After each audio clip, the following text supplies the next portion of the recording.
Hello everyone, I am Vijay.K. My topic is building a complete web application using Python framework Flask and a MySQL.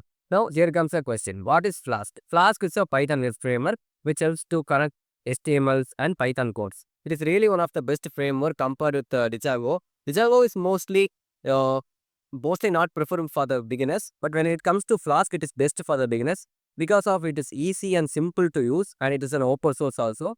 When it comes to projects data structure, we need three important things. One is static. In the static folder, we will be able to storing the CSS, JavaScript and the images. And when it comes to the template folder, we will store the HTML file so that when we use the Python codes to ask a request, the template folder will respond with proper response. So that we need two important folders. One is static, another one is template. Apart from the two things, we need two more codes. If we are using a database, we need a db.py code.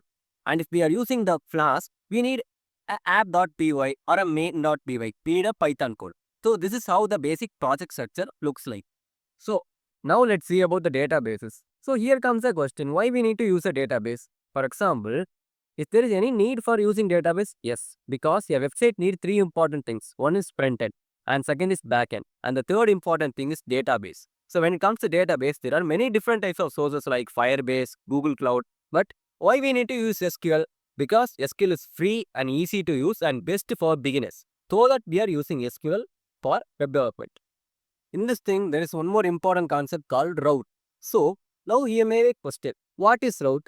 So routes are nothing but just website links which help to traverse from one website to another. See, the connecting Flask with MySQL. So first we need to install the Flask. To install Flask, we can use VS Code or a normal terminal. Just pip install Flask is more than enough.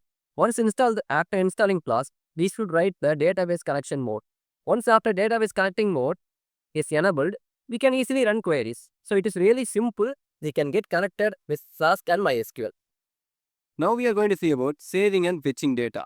When it comes to saving and fetching data, we use SQL for the connection. With the help of the SQL, we can even connect the database also. For example, let's create a login system, username, password. Whenever we write that username and password, it will make us to easily log in it. So this is created with the help of the MySQL and Flask.